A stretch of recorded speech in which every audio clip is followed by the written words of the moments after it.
नमस्कार, स्वागत है आप सभी का डीडी न्यूज के इस खास बुलेटिन एक्सप्रेस 100 में, जहां हम आपके लिए लेकर आते हैं खबरें राजनीति, मनोरंजन, देश, खेल और व्यापार जगत से फटाफट अंदाज में। मैं हूं आंचल गुलाटी। देखते हैं खबरों को तेज रफ्तार के साथ। प्रधानमंत्री नरेंद्र मोदी आज कर्नाटक के उडुपी के दौरे पर रहेंगे। प्रधानमंत्री यहां कृष्ण मठ मंदिर में स्वर्ण तीर्थ मंडप का करेंगे उद्घाटन।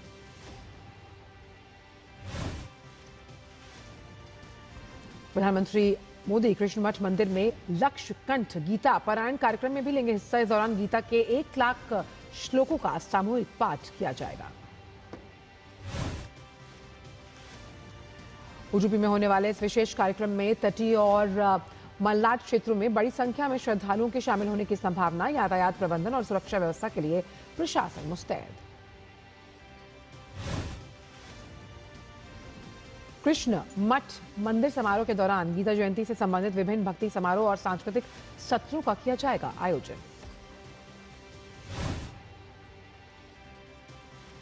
प्रधानमंत्री नरेंद्र मोदी सड़क मार्ग से होते हुए पहुंचेंगे कार्यक्रम स्थल। इस दौरान परंपराओं को प्रदर्शित करते हुए कई सांस्कृतिक कार्यक्रम किए जाएंगे आयोजित। सनातन संस्कृति के गौरवशाली इतिहास में आज जुड़ेगा नया अध्याय। प्रधानमंत्री नरेंद्र मोदी आज गोवा में करेंगे 77 फीट ऊंची भगवान श्री राम की कांस्य प्रतिमा का अनावरण। गोवा के कानकोण के पर्तगाली गांव के श्री संस्थान में गोकर्ण पर्तगाली जीवोत्तमा मठ में हो रही है भगवान श्री राम के 77 फीट ऊंची प्रतिमा को स्थापित करने का कार्यक्रम। प्रधानमंत्री श्री संस्थान गोकर्ण पर्तगाली जीवोत्तम मठ के 550 वर्ष पूरा होने के उपलक्ष्य में आयोजित शताब्दी समारोह में भी लेंगे हिस्सा। प्रधानमंत्री जीवोत्तम मठ के 550 वर्ष पूरा होने के अवसर पर एक स्मारक सिक्का और डाक टिकट भी करेंगे जारी। मठ की 550वीं वर्षगांठ को मनाया जा रहा है सर्द पंचशत महोत्सव के तौर पर। 7 दिसंबर तक चलने वाले इस महोत्सव में लाखों भक्तों के भाग लेने की उम्मीद। राष्ट्रपति आज उत्तर प्रदेश के दौरे पर। लखनऊ में ब्रह्मकुमारीज के विशेष कार्यक्रम में होंगे शामिल। वर्ष 2025-26 के लिए ब्रह्मकुमारीज के विशेष कार्यक्रम की थीम विश्व एकता और विश्वास के लिए ध्यान। राष्ट्रपति प्रशिक्षण केंद्र के में ध्यान भी करेंगी। राष्ट्रपति आज लखनऊ में भारत स्काउट्स एंड गाइड्स के हीरक जयंती समारोह के समापन समारोह में होंगी शामिल। इसके 19वें राष्ट्रीय जम्बूरी को भी करेंगी संबोधित। 61 साल बाद लखनऊ में आयोजित हो रही इस विशेष कार्यक्रम में लगभग राज्यों के लगभग 33,000 स्काउट्स, गाइड्स, रोवर्स और रेंजर्स होंगे शामिल। भारतीय स्काउट्स एंड गाइड्स हीरक जयंती समारोह में मालदीव, नेपाल, श्रीलंका, सऊदी अरब सहित एशिया प्रशांत क्षेत्र के 1500 से ज्यादा युवा प्रतिनिधि ले रहे हैं हिस्सा।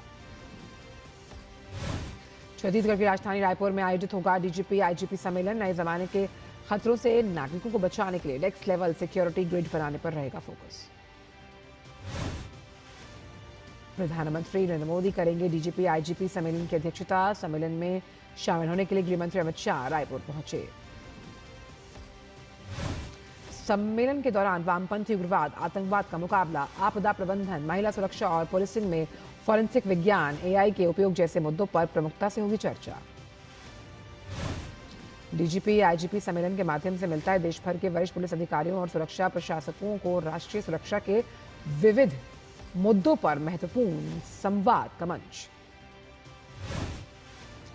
सम्मेलन में गृहमंत्री समेत राष्ट्रीय सुरक्षा सलाहकार, गृह राज्य मंत्री, राज्यों के केंद्र शासित प्रदेशों के जो पुलिस महानिदेशक हैं और केंद्रीय पुलिस संगठनों के प्रमुख लेंगे भाग। नई दिल्ली के मानेकशॉ सेंटर में आयोजित हो रहे चाणक्य डिफेंस डायलॉग का दूसरा दिन। संवाद का उद्देश्य भारत की सुरक्षा चुनौतियों और रक्षा सुधारों पर मंथन। रक्षा क्षेत्र में सबसे महत्वपूर्ण विचार विमर्श मंचों में से एक चाणक्य डिफेंस डायलॉग के दूसरे दिन आज रक्षा मंत्री राजनाथ सिंह करेंगे विशेष सत्र को संबोधित। चाणक्य डिफेंस डायलॉग के दौरान भारत की सुरक्षा चुनौतियों और रक्षा सुधारों पर वैश्विक विशेषज्ञों के साथ जारी है मंथन। कल पहले दिन के सत्र में छाया रहा ऑपरेशन सिंदूर का मुद्दा। पश्चिम बंगाल में एसआईआर प्रक्रिया को लेकर बढ़ते विवाद के बीच तृणमूल कांग्रेस का प्रतिनिधिमंडल आज चुनाव आयोग से करेगा मुलाकात। टीएमसी ने आयोग से पहले तय 5 के बजाय 10 नेताओं की भेजी सूची। टीएमसी ने उठाए हैं राज्य में चल रही एसआईआर प्रक्रिया पर सवाल। पार्टी प्रतिनिधिमंडल आयोग के सामने रखेगा आपत्तियां। पश्चिम बंगाल में चल रहे एसआईआर के बीच unique identification authority of India ने राज्य में मृत मतदाताओं की जानकारी मुख्य निर्वाचन अधिकारी के कार्यालय को दी है।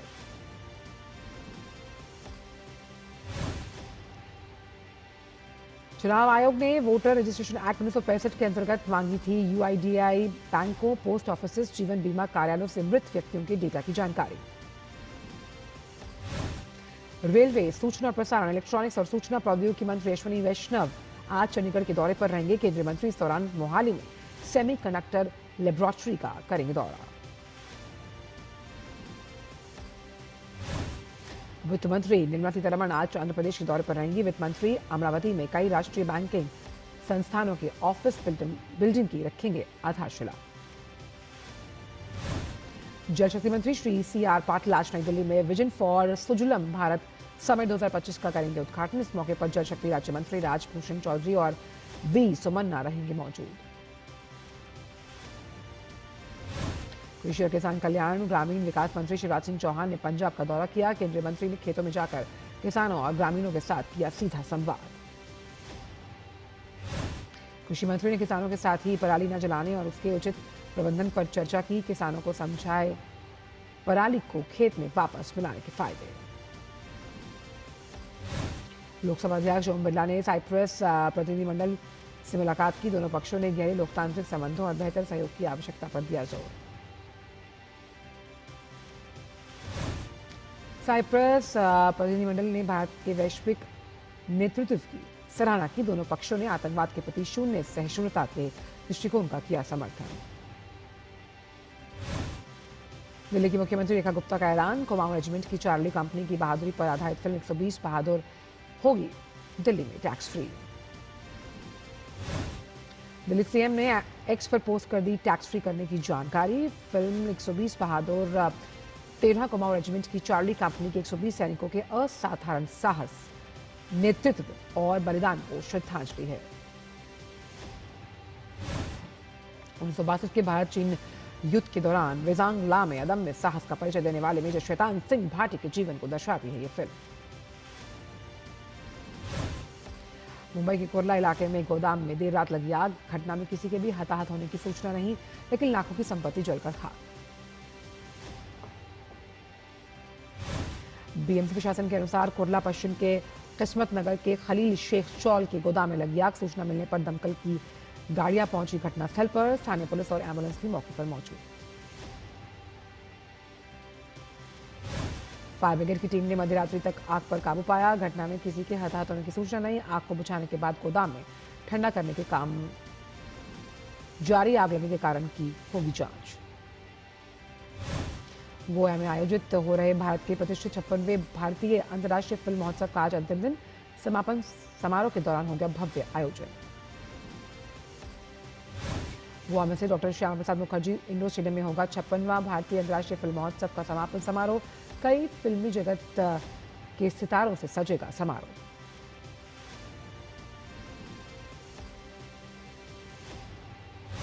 रेड कार्पेट सेगमेंट में आज होगी खास प्रस्तुतियां। तमिल फिल्म लाल सलाम को रेट्रोस्पेक्टिव श्रेणी में दिखाया जाएगा। सुपरस्टार रजनीकांत रेड कार्पेट पर रहेंगे मौजूद।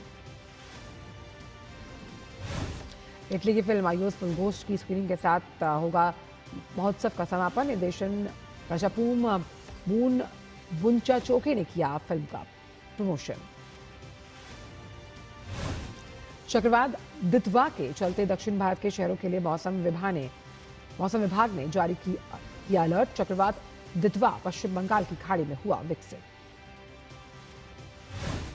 चक्रवात दितवा पश्चिम बंगाल से तमिलनाडु, तटीय आंध्र प्रदेश और पुडुचेरी की ओर बढ़ रहा है। आईएमडी के अनुसार चक्रवात के चलते भारत के पूर्वी तट पर 1 दिसंबर तक हो सकती है भारी बारिश। दक्षिण भारत के राज्यों में तेज हवाओं और भारी बारिश के चलते मछुआरों को समुद्र में न जाने की सलाह। तुतिकोरेन, नागपट्टिनम, कराईकल, चेन्नई और कुडलोर बंदरगाहों के लिए अलर्ट जारी। उत्तरी तमिलनाडु के तटीय जिलों में भी अगले 3 दिन में भारी बारिश होने की चेतावनी। श्रीलंका में चक्रवात दितवा के कारण कई दिनों से जारी भारी बारिश के चलते हालात गंभीर। उत्तर भारत में भी बदल रहा है मौसम। राजस्थान की राजधानी जयपुर में कई हिस्सों में हुई तेज बारिश। मौसम विभाग ने पहले ही जारी की थी राजस्थान में तेज बारिश की चेतावनी। बारिश के बाद कई शहरों का न्यूनतम तापमान 10 डिग्री सेल्सियस के नीचे। वक्त ब्रेक का, आप देखते हैं एडीटी न्यूज।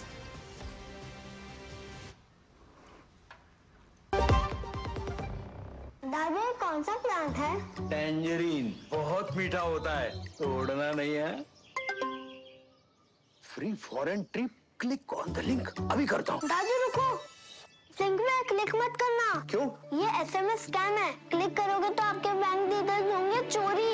ओह, थैंक्स गप्पू, बचा लिया। ये ले तेरी समझदारी का फल। आरबीआई कहता है स्मार्ट बनो, कूल रहो।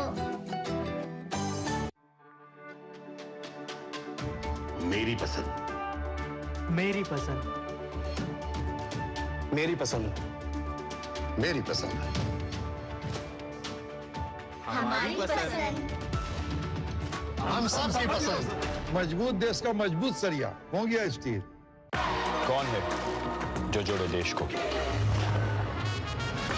विकसित भारत का विकसित भारत।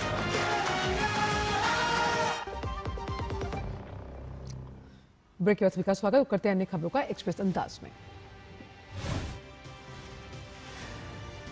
अंतर्राष्ट्रीय मुद्रा कोष ने कहा कि भारत की अर्थव्यवस्था लगातार अच्छा प्रदर्शन कर रही है। 2025-26 में भारत की अर्थव्यवस्था 6.6% की दर से बढ़ने का अनुमान।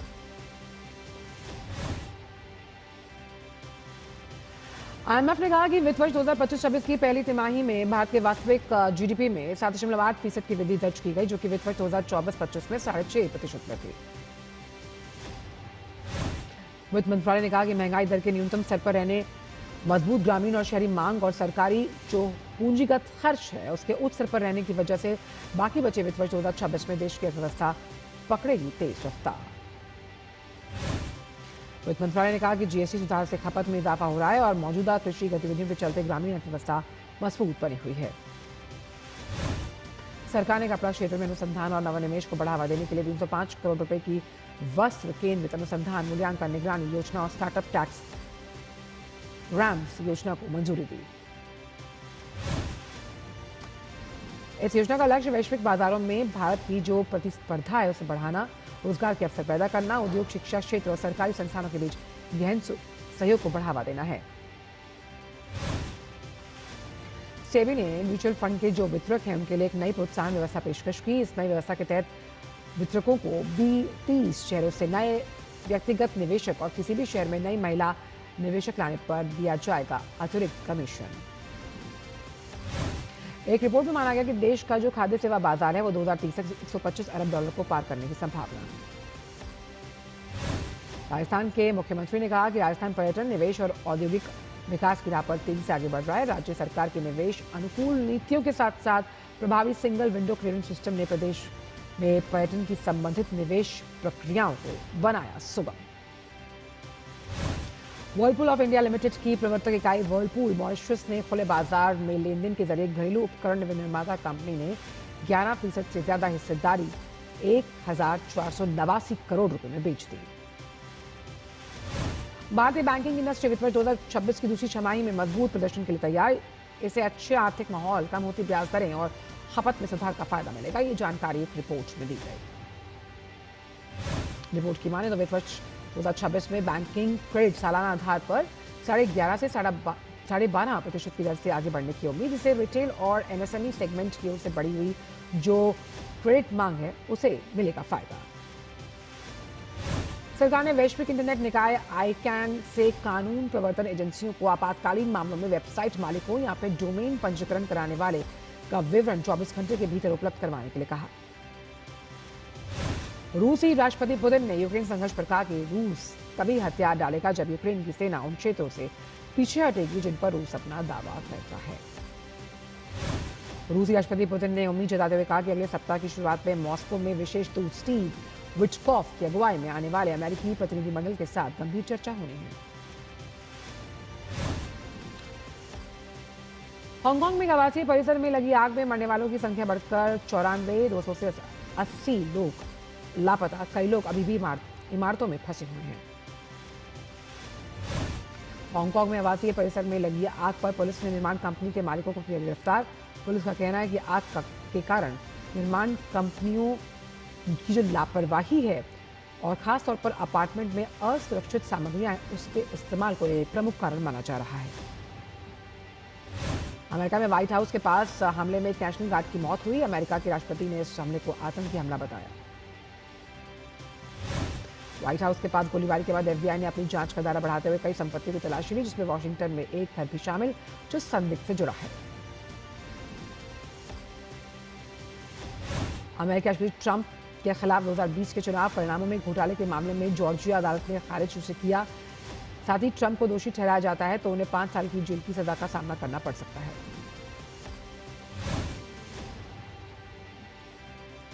अमेरिकी राष्ट्रपति ट्रंप ने कहा कि टैरिफ से सरकारी राजस्व में वृद्धि के कारण उनका प्रशासन अगले कुछ वर्षों में आयकर में पूरी तरह से कटौती कर सकता है। अमेरिका के अलास्का में एंकोरेज महानगरीय क्षेत्र में 6.5 तीव्रता का भूकंप आया। अमेरिकी सुनामी चेतावनी प्रणाली ने कहा कि सुनामी की आशंका नहीं है। दक्षिण अफ्रीका ने अमेरिका के राष्ट्रपति ट्रंप के अगले वर्ष मियामी में होने वाले G20 शिखर सम्मेलन में दक्षिण अफ्रीका को आमंत्रित न करने के बयान को बताया दुर्भाग्यपूर्ण। दक्षिण अफ्रीका के राष्ट्रपति सिरिल रामाफोसा ने कहा कि दक्षिण अफ्रीका अपने नाम और अधिकार से G20 का सदस्य और उसकी संगठन की सदस्यता अन्य सभी सदस्यों के आग्रह पर। इंडोनेशिया के उत्तरी सुमात्रा प्रांत में तेज बारिश के कारण आई बाढ़ और भूस्खलन में 46 लोगों की मौत, 52 लोग अभी भी लापता। संयुक्त अरब अमीरात के नेताओं ने देश भर में हजारों कैदियों की रिहाई के आदेश दिए। यह हाल के वर्षों में सबसे बड़े सामूहिक क्षमादानों में से एक है। यूरोपीय संघ की कार्यकारी उपाध्यक्ष एलिसा रिबेरा ने अमेरिका पर आयात शुल्क का उपयोग कर EU को अपने डिजिटल नियमों को नरम करने के लिए ब्लैकमेल करने का लगाया आरोप। स्पेन के सर्वोच्च न्यायालय ने पूर्व परिवहन मंत्री जोस लुइस अबालोस को जेल भेजने का दिया आदेश, उन पर भ्रष्टाचार के आरोप। पेरू की न्यायपालिका ने पूर्व राष्ट्रपति पेड्रो कैस्टिलो को विद्रोह और साजिश रचने के आरोप में सुनाई सजा। फ्रांस के राष्ट्रपति इमैनुअल मैक्रोन ने युवा नागरिकों के लिए नए स्वैच्छिक सैन्य सेवा कार्यक्रम की शुरुआत की घोषणा की। मैक्रोन ने घोषणा की कि 18 और 19 साल के स्वयंसेवक अगले 10 महीनों की नई सैन्य सेवा योजना में शामिल होना शुरू करेंगे। फ्रांसीसी विदेश विभाग ने कहा कि फ्रेंच पोलिनेशिया के ताहिती द्वीप में हुए भूस्खलन में 7 लोगों की मौत हुई, कई लापता। गाजा में कई दिनों से हो रही भारी बारिश ने विस्थापित फिलिस्तीनियों की मुश्किलें बढ़ाई। बाढ़ के पानी, कड़ाके की ठंड और जरूरी सामान की भारी कमी से जूझ रहे लोग। पश्चिम अफ्रीका के देश गिनी बिसाओ में तख्तापलट के बाद सेना ने मेजर जनरल हॉटा इंटा आ को देश का ट्रांजिशनल राष्ट्रपति किया नियुक्त। नेपाल के राष्ट्रपति रामचंद्र पौडेल ने अगले साल 5 मार्च को होने वाले संसदीय चुनावों के लिए नेपाली सेना के तैनात करने के कैबिनेट के फैसले और प्रधानमंत्री की सिफारिश को किया मंजूर। पाकिस्तान के पूर्व प्रधानमंत्री इमरान खान की सेहत को लेकर संदेह। इमरान खान की बहन नूरी नियाज़ी ने भी पाकिस्तानी सरकार पर मनमानी का लगाया आरोप और कहा ना तो उन्हें इमरान खान से मिलने दिया जा रहा है, ना ही कोई सटीक जानकारी दी जा रही है। दिल्ली में प्रधानमंत्री ने T20 वर्ल्ड कप जीतने वाली महिला ब्लाइंड क्रिकेट टीम से मुलाकात की। उन्होंने खिलाड़ियों के जज्बे, मेहनत और ऐतिहासिक उपलब्धि की सराहना की। प्रधानमंत्री से मुलाकात के दौरान खिलाड़ियों ने टूर्नामेंट के अनुभव साझा किए। साथ ही विजेता टीम के खिलाड़ियों ने प्रधानमंत्री को अपने हस्ताक्षर किया हुआ बल्ला भी भेंट किया। जापान में आयोजित डेफलिम्पिक्स में अपने बेहतरीन प्रदर्शन से देश का नाम रोशन करने वाले खिलाड़ियों का भारत पहुंचने का गर्मजोशी के साथ स्वागत। टोक्यो में आयोजित हुए डेफलिम्पिक्स में भारतीय खिलाड़ी 20 पदकों के साथ 6 स्थान पर, में 9 स्वर्ण, 7 रजत और 4 कांस्य शामिल। निशानेबाज माहित संतु समापन समारोह में भारतीय ध्वज धारक रही। गृहमंत्री अमित शाह ने भारतीय टीम को टोक्यो में 25वें डेफलिम्पिक्स में 9 स्वर्ण समेत 20 पदक जीतने पर दी बधाई। भारतीय पुरुष टीम ने अपने घर में होने वाले FIH hockey mains junior world cup Tamil Nadu 2025 में आज अपने अभियान की शुरुआत करनी है। भारत रोहित की कप्तानी में अपने पहले मुकाबले में चिली से भिड़ेगा। आज हाल ही के वर्षों में दोनों टीमों ने किसी भी FIH टूर्नामेंट में एक दूसरे का सामना नहीं किया, इसलिए ये मुकाबला रोमांचक होने की उम्मीद। भारत अपने ग्रुप में दूसरे मैच 29 नवंबर को ओमान के खिलाफ चेन्नई में खेलेगा, जबकि तीसरा मुकाबला 2 दिसंबर को मदुरई में स्विट्जरलैंड से होना है। महिला प्रीमियर लीग में 2026 के लिए मेगा नीलामी नई दिल्ली में, जहां पांचों टीमों ने खिलाड़ियों पर जमकर बोली लगाई। इस बार सीमित रिटेंशन के चलते सभी फ्रेंचाइजियों ने लगभग नई टीमों का गठन किया। महिला प्रीमियर लीग 2026 की नीलामी में दीप्ति शर्मा सबसे महंगी खिलाड़ी, जिन्हें यूपी वॉरियर्स ने 3 करोड़ से ज्यादा की कीमत में हासिल किया। महिला प्रीमियर लीग 2026 की नीलामी में दूसरी सबसे महंगी खिलाड़ी अमेलिया केर रही, उन्हें मुंबई इंडियंस ने 3 करोड़ रुपए में खरीदा।